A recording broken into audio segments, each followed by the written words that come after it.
You can see reality with brutal clarity. You can control your emotions with unshakable mastery. But there's still one battlefield left, the battlefield of perception. And here's the truth. Machiavelli revealed centuries ago, it doesn't matter only what you are. It matters what others believe you are.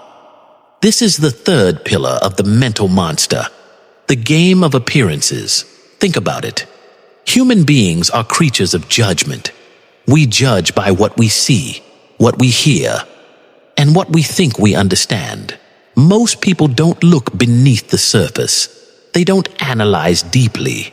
They don't see the hidden intentions or the secret strategies. They only see the mask. And because of this, perception often outweighs reality.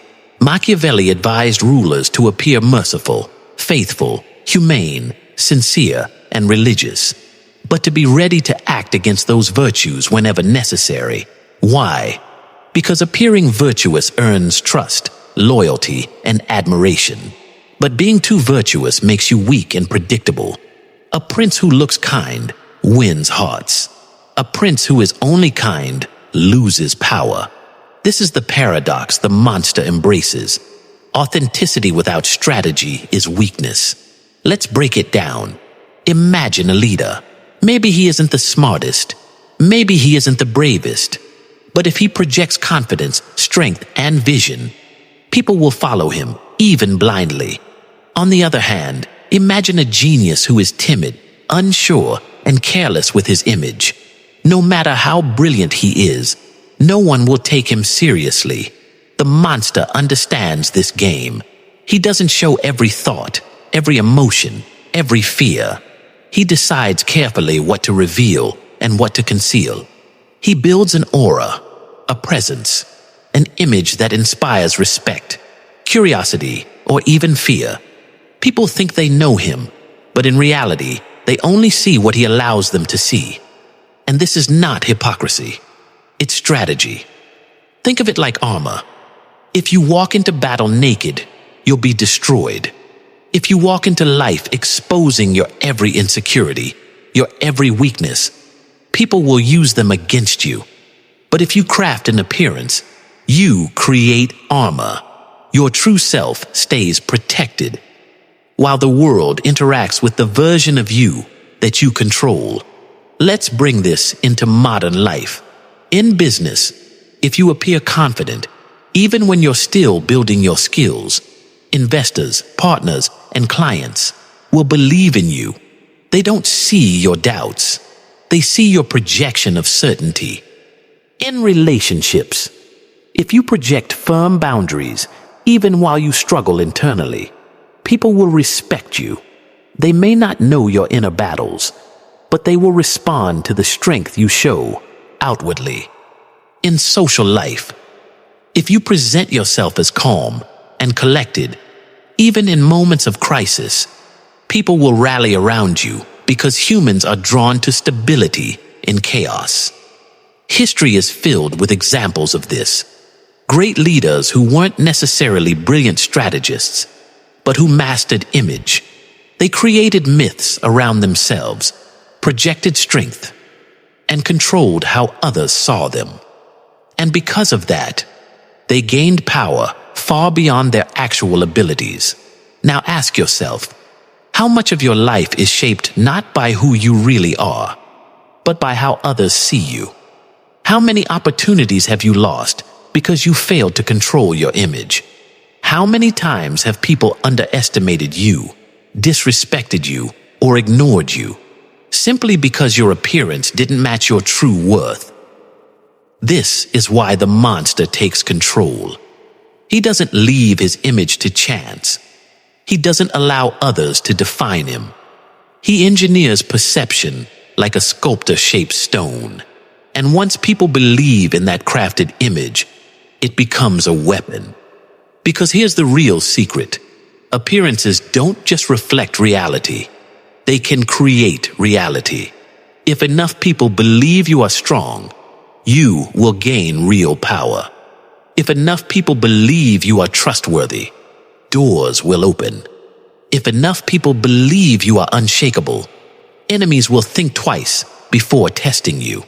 The weak waste time saying, "I want to be authentic. I want to be real."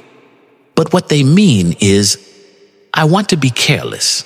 Authenticity without direction is self-sabotage. The monster knows that true authenticity is choosing which parts of yourself to share and which parts to protect so that your essence survives in a brutal world. Think of the mask not as a lie, but as a shield. You're not betraying your true self. You're protecting it. You're not pretending. You're presenting. And in that presentation, you gain control. So remember this. The world is not a fair judge. People don't see truth. They see appearances. And if you don't master the game of appearances, you will always be at the mercy of those who do.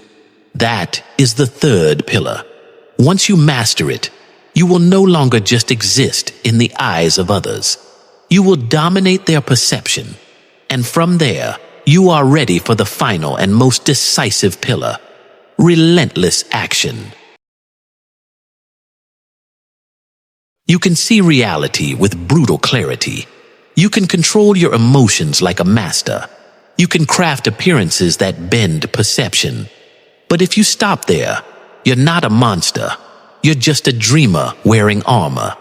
The fourth and final pillar that completes the transformation is relentless action. Because in the end, life doesn't reward thoughts. It doesn't reward dreams. It doesn't reward plans written in notebooks or speeches whispered in private. Life rewards action, decisions made, risks taken, steps executed with precision. Machiavelli saw this truth in his time. He observed rulers who hesitated, waiting for the perfect moment to act.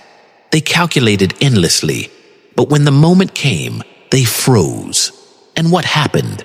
They lost their kingdoms, their armies, their power, sometimes even their lives. The ones who survived, the ones who thrived, were not always the smartest or the strongest. They were the ones who acted fast, decisive, and relentless. This is the principle. Action beats hesitation. But let's clear a common mistake. Relentless action is not the same as impulsiveness. Impulsiveness is action without thought. It is a slave of emotion. The monster doesn't act blindly. He plans, he strategizes, he chooses carefully. But once the decision is made, hesitation dies. Execution begins. Think of it like a blade. A dull sword scratches. A sharp sword cuts clean. That's how a monster's action feels. Deliberate, sharp, final. Consider the battlefield of business. Thousands of people dream of starting companies, launching projects, or chasing opportunities. They talk, they plan, they fantasize, but they wait. They wait for the money to be perfect, for the timing to be ideal, for the fear to disappear. But the wait never ends. Meanwhile, the monster acts. He starts small if he must. He takes risks. He learns by moving. And while the dreamers are still waiting, the monster has already taken ground. Or consider relationships. So many people tolerate toxic situations, broken dynamics, false promises, because they are afraid to act. They wait for the other person to change, for a miracle to fix everything. But nothing changes. The monster doesn't wait. He sees the truth with clarity, feels the emotions, but doesn't let them control him, and then executes. He cuts ties when necessary, speaks the truth when required, and makes moves that liberate him from chains.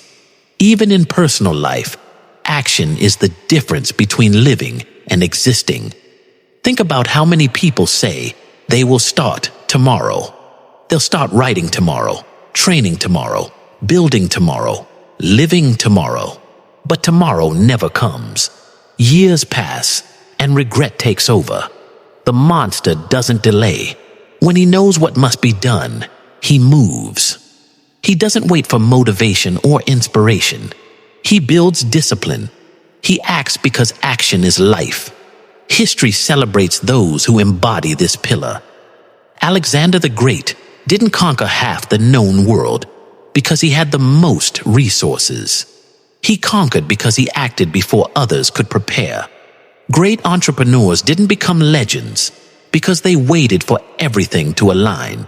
They acted while the path was still uncertain, carving opportunities with relentless motion.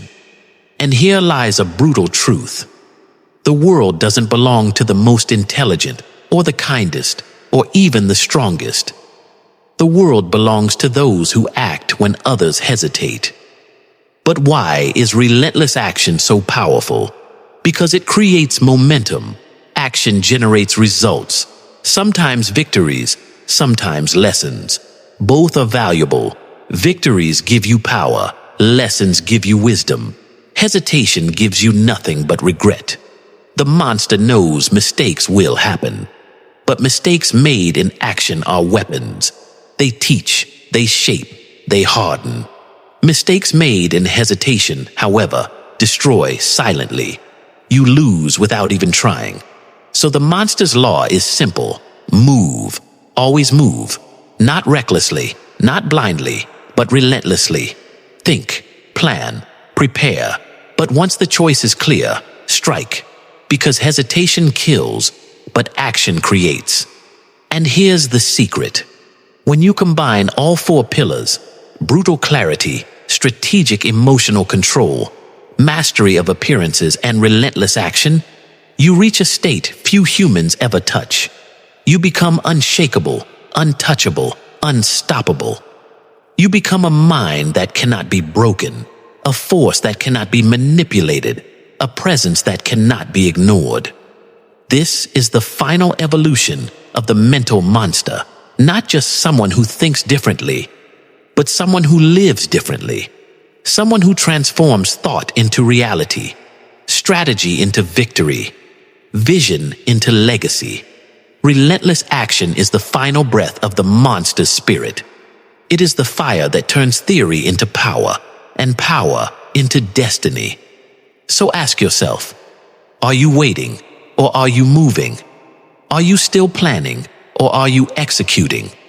Because monsters don't wait for life to hand them opportunities. Monsters create them. Monsters act. From the very beginning, you were told what it means to be a mental monster, a mind so unshakable, so strategic, so disciplined that no one can break you, no one can manipulate you, and no one can use your weaknesses against you. But now, after walking through each pillar, the picture is complete. Let's tie it all together. The first pillar, brutal clarity, strips away illusions. It forces you to see reality as it is, not as you wish it to be. Most people live blind, trapped in fantasies, hoping the world will reward their goodness, loyalty, or innocence. But illusions are cages. Brutal clarity cuts the chains. It gives you vision sharp enough to spot betrayal before it arrives, to see opportunity hidden in chaos, to detect danger behind smiles. Without clarity, everything else crumbles. The second pillar, strategic emotional control, teaches you mastery over your inner world. Emotions are powerful, but uncontrolled emotions are weapons turned against you. Anger, fear, love, guilt. These are the levers manipulators pull to enslave the weak. The monster flips the script. He feels deeply, but acts strategically.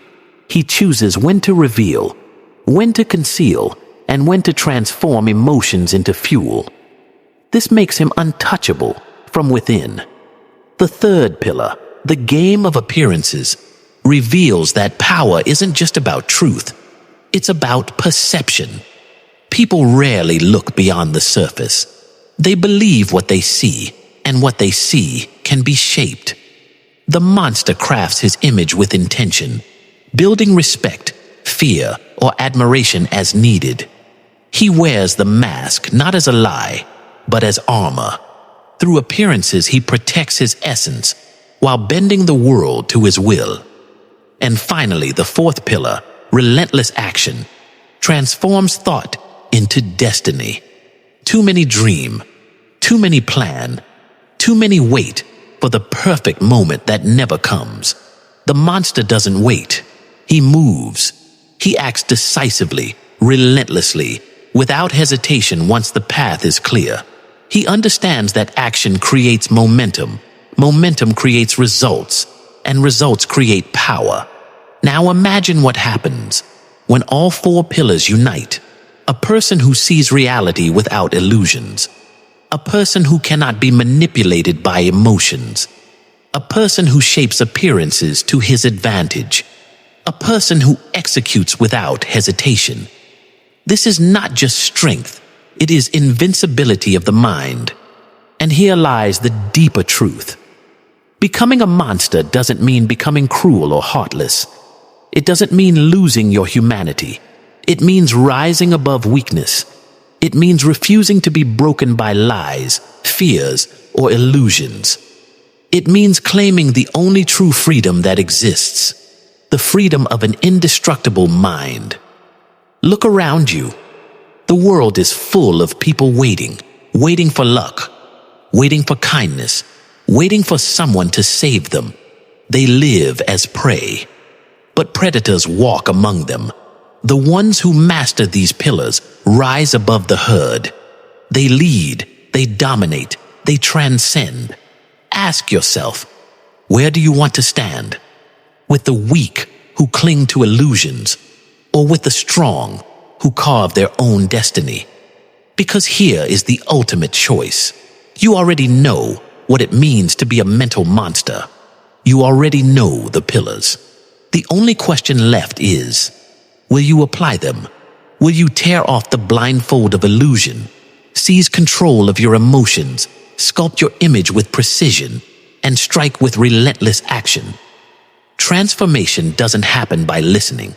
Transformation happens by doing. And every moment you hesitate, the old self tightens its grip. Every moment you act, the new self takes shape. The mental monster is not born, it is forged. Forged in clarity, forged in control, forged in appearance, forged in action. And once you walk this path fully, you will never see the world the same way again. Where others see comfort, you will see traps. Where others see fear, you will see opportunity. Where others see obstacles, you will see stepping stones. This is the final gift of the monster, the ability to walk through life unbroken, unshaken, and unstoppable. So the question remains, will you stay ordinary, or will you embrace the path? Will you remain one of the crowd, or will you rise as a monster of the mind? The world does not reward the naive. It does not honor the weak. It bows only to those who have the courage to master themselves. Be that person. Be the monster.